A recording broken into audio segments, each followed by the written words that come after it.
إن الحمد لله نحمده ونستعينه ونستغفره ونعوذ بالله من شرور أنفسنا ومن سيئات آمالنا من يهده الله فلا مضل له وما يضلله فلا هادي له وأشهد أن لا إله إلا الله وحده لا شريك له وأشهد أن محمدا عبده ورسوله. Indeed, my dear and respected brothers and sisters in Islam, all praise and glory is due to Allah Azza wa Jal. We praise Him, we glorify Him, we seek His aid, we seek His refuge from the evil inclinations of our own souls and from the evil inclinations of our own actions. Whomsoever Allah Azza wa Jal guides, none can ever misguide. And on the contrary, whomsoever Allah Azza wa Jal misguides, none can ever guide. And I bear witness and I testify that there is no deity except for Allah Azza wa Jal alone, Al-Wahid, Al-Ahad, Al-Awwal, and that Muhammad sallallahu alayhi wa sallam is His final messenger and most beloved servant.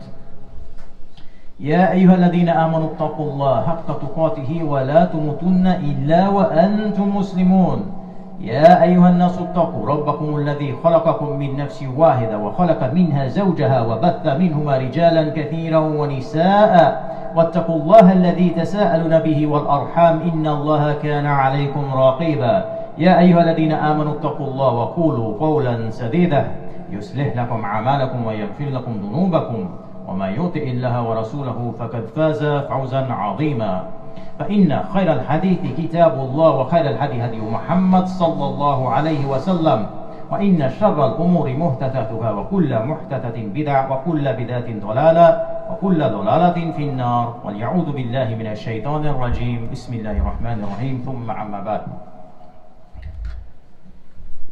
So my brothers and sisters in Islam, I want to inshallah address a topic today which I think is quite important and something that those who are mindful struggle with this on a regular basis.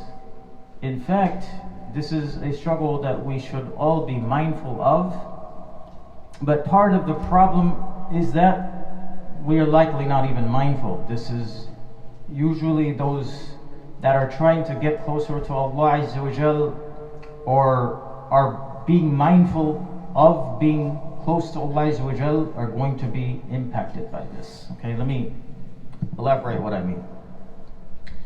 So first of all, I think it is fair to say, based on the decree of Allah Azza wa Jal, that there is no one here. No one here, any soul, any human being created by Allah Azza wa Jal.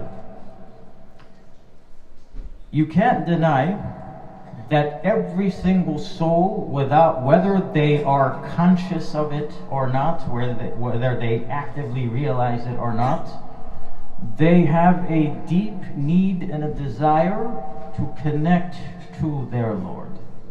Yeah? It's just we're not always mindful of this, right? Just give you an example. Think about a time in your life. Maybe it was last Ramadan. Maybe it was some special night or one night in your life or one Salat in your life that you could remember that you were so focused. You were so connected to Allah Azza wa Jal.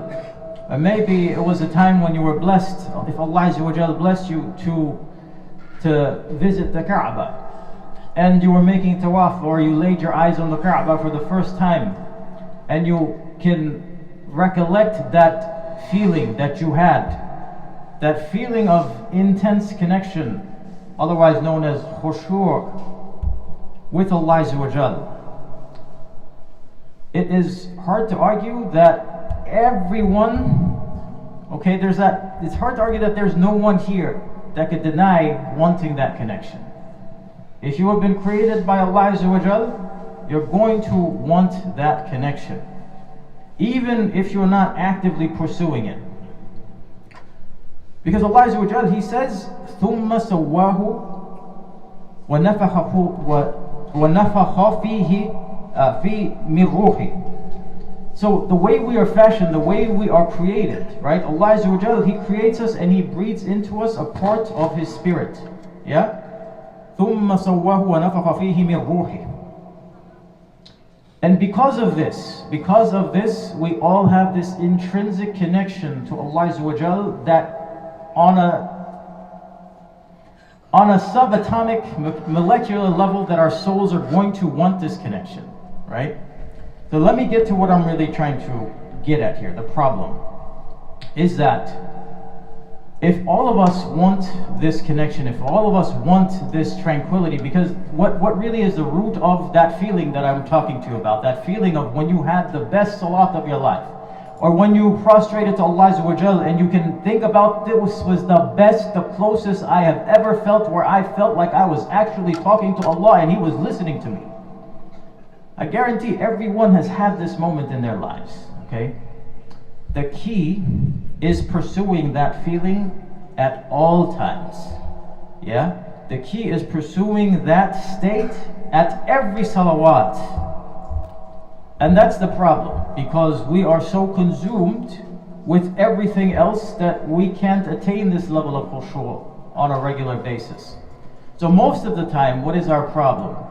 First of all, everybody doesn't establish salat regularly, unfortunately.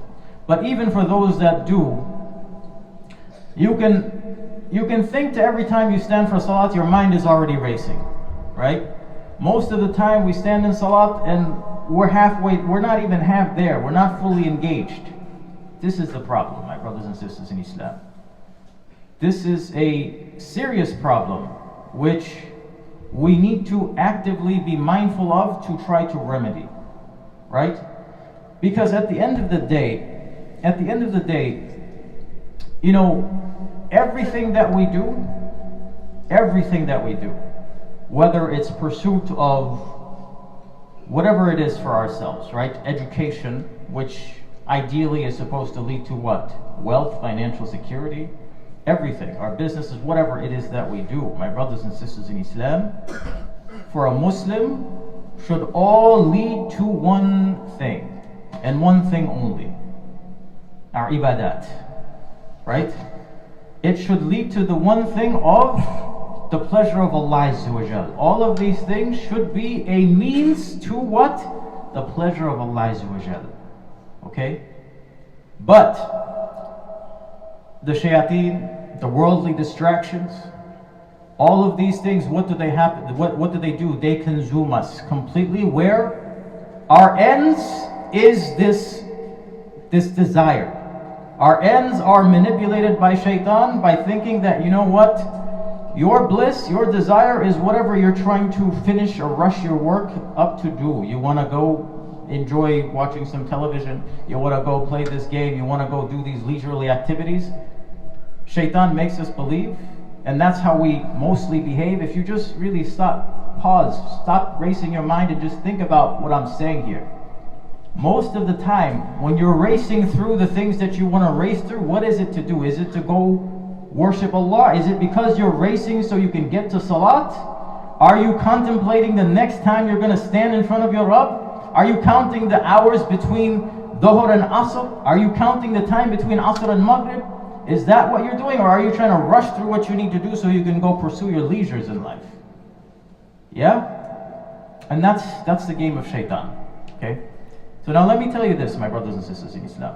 When I'm talking about all of these things that we do should be leading us to one particular thing, and that thing is to worship Allah. Specifically, there's a position, there's a state of a Muslim that he has an opportunity for every day, 17 times a day, actually 17, yes, is the position of sujūd. Okay? This is the most beloved position to Allah Azza wa Jal. This is by hadith sahih of Nabi sallallahu alayhi wa sallam, when you are considered to be the closest to your Rabb. Yeah? So, think about it this way. Those of us who are praying, how much time do we spend in the sujūd? When we fall to sujūd, we're already up. Some of us look like, pecking birds. Down, up, and then up again. Now you're telling me that every day you're given this opportunity, okay, to connect with your Creator and ask Him for the ultimate success. Ask Him for anything that your heart desires. Ask Him to make all of these affairs for you that you've been already rushing through and really apprehensive about trying to handle on your own, right? You're spending all this time maybe trying to please your boss. You're spending all this time to please your wife. You're spending all this time to maybe do something to earn your kids' favor. Or you're doing something to earn a little extra money. And you're spending all this effort here. But in the position that benefits you the most, you are rushing through it. Even if you're in sujūd for 20 seconds, most of us are barely in there in every sujūd for less than 5 seconds. But even if you're there for 20 seconds, what about you be extremely mindful of what you're asking or of what you're doing? We should be in a state where we feel so comfortable, we feel so safe, that this was the fact that Allah Azza wa Jal has allowed us through all of this trial and tribulation to end up in this position of sujūd. That should be the position where we feel like I have already arrived at my final destination. This is the destination that I've been struggling for, and Allah Azza wa Jal has allowed me to be here. So what is my rush? You get it? We have to program our minds to understand this, because, intrinsically we may understand this. As I'm saying this, not one of you is disagreeing. Not one of you is disagreeing. But all of us don't bring this front and center into how we actually behave and implement this. Yeah? That's because we have to be mindful. It's the waswas of the shaitan regularly attacking us right before we're going in to start our salat, right before the takbiratul ihram. Dare to mess with us. Dare to say, let's hurry on. We need to hurry up and finish this. You just need to check this off and move on to the next thing that you need to do. No. My brothers and sisters in Islam, every time Allah Azza wa Jal allows us to stand up in prayer, to stand in front of Him, should be considered. We should mentally program ourselves to say, you know what, everything that my life has been all about has been this moment here. This is what I've been anxious about. This is what I'm constantly struggling for, to end up here. And then when you go into sujūd, this is the ultimate position where I'm safe from anything and everything. All of these distractions, all of these troubles that I have in my life, they're all solved, they're all resolved in this position with Allah Azza wa Jal, where I am honoring Him by putting myself down, my face to the floor. This is it. So I have no place to go from here. If this is where I wanted to end up, then what's my rush out of this position? Right? We have to think like this. And according to our hadith sahih, as Imam Albani verified the authenticity, Nabi sallallahu alayhi wa sallam, he said that Iman, it wears out in your heart like clothes wear out, right? So Iman is something that, and this is why I mentioned the example of, think about a time in your life when you had this experience with the peak of Iman, yeah? Because when you think about that, you realize that you're not always operating at that level of Iman. Our Iman is going to fluctuate. إِنَّا خَلَقَنَا الْإِنسَانَ فِي كَبَدٍ. Allah Azza wa Jal, He created the state of insan in fluctuation, in distress. Yeah? This is part of our test. But in part of this test, we have to constantly struggle. And this is otherwise known as the jihad al-nafs. When we're constantly struggling to improve our Iman, right? In Surah Al-Fath, ayat number 4, Allah Azza wa Jal, He says that He sent down the sakina, right, on the believers, right? He sent sakina on the believers for them to improve their Iman from the state that it currently is in, right? So every single one of us has a different level of Iman.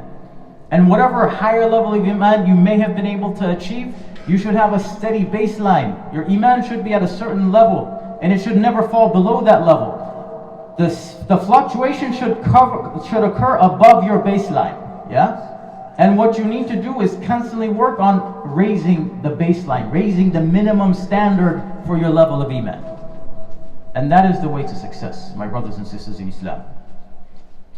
أقول قولي هذا واستغفر الله ولي ولكم ولسائر المسلمين فاستغفروه إنه هو الغفور الرحيم.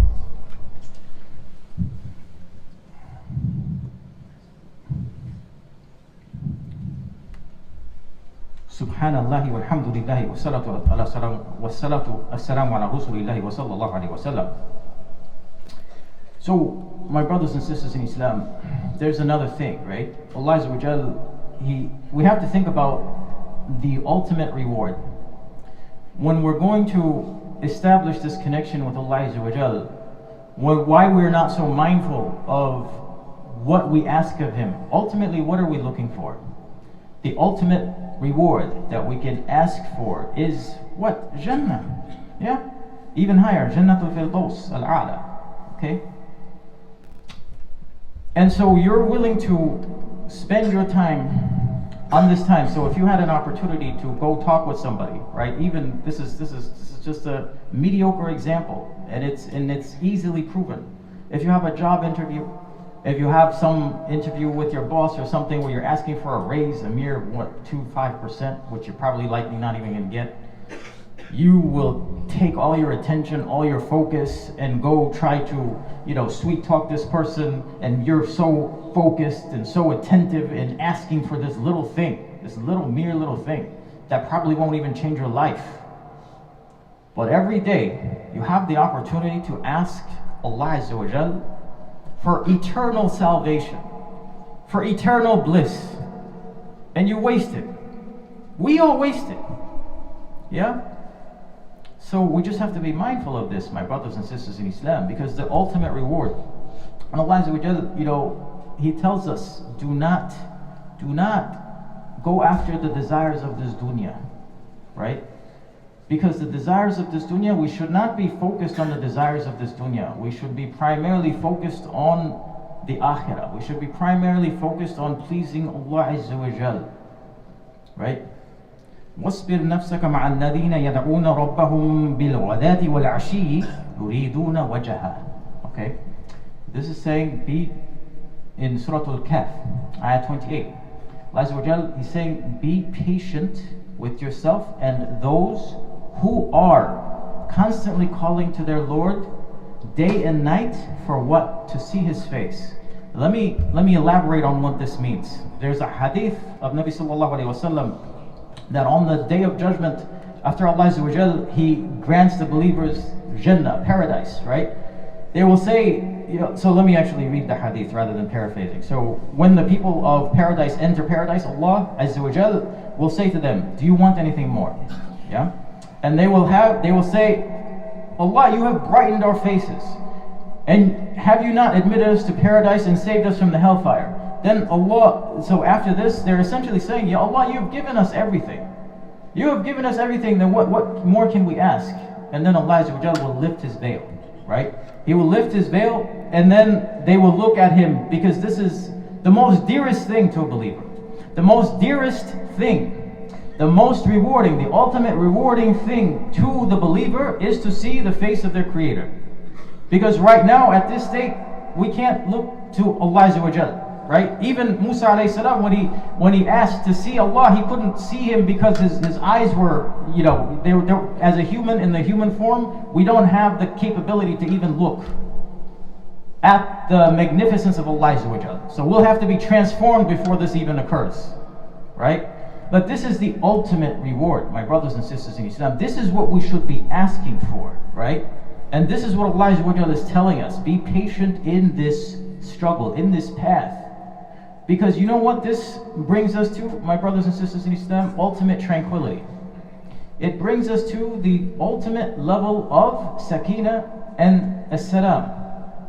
Isn't that, after all, what we're all after?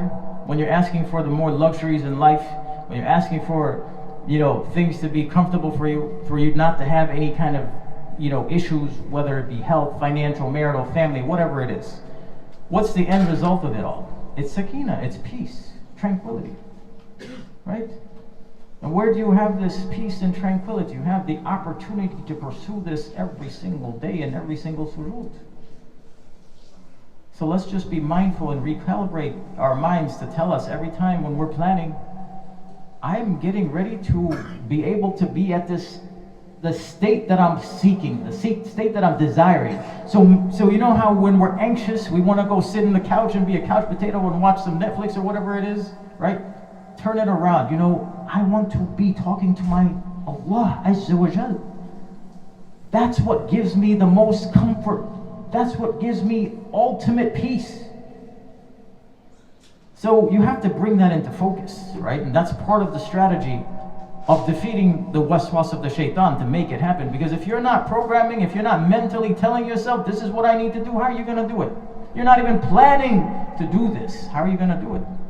You're going to be so numb that shaitan is going to come and numb you up. And then when even if you make it to Salat, you're thinking about something else. Your mind is racing over work and your mind is racing over everything. So here's the dua, right? We make this dua to Allah Azza wa Jalla. Allahumma a'inni ala dhikrika wa shukrika wa husni ibadatik. Okay, 3 things we ask for Allah Azza wa Jalla. Ya Allah, bless me to remember you. Ala dhikrika. Bless me, Ya Rabbil Alameen, to thank you for everything, especially for the fact that you have allowed me to be in sujūd. Yeah? That in and of itself is a huge blessing. And the 3rd thing, for me to perfect my ibadat. Yeah? For me to constantly improve and elevate the quality of my ibadat. Ya Rabbil Alameen. أقول قولي هذا واستغفر الله ولي ولكم ولسائر المسلمين فاستغفروا إنه هو الغفور الرحيم. اللهم أجرهم في مصيبتي في فلسطين يا رب العالمين. اللهم أجرهم في مصيبتي في غزة يا رب العالمين. اللهم منصور إخوانا في كل مكان في الأرض يا رب العالمين. ربنا ظلمنا أنفسنا وإن لم تغفر لنا وترحمنا لنكونن من الخاسرين. ربنا آتنا في الدنيا وفي الآخرة حسنة وقنا عذاب النار. وصلى الله خير خلقه محمد وعلى آله وأصحابه أجمعين برحمتك يا أرحم الراحمين. والسلام على المرسلين والحمد لله رب العالمين. اللهم اهدنا فيمن هديت وعافينا فيمن أفيت وتولنا فيمن توليت وبارك لنا فيما أعطيت وقنا شر ما قضيت فإنه تقضي وليقضى عليك إنه لا يذل من وليت ولا يعز من أذيت تباركت ربنا وتعاليت وأقيموا الصلاة.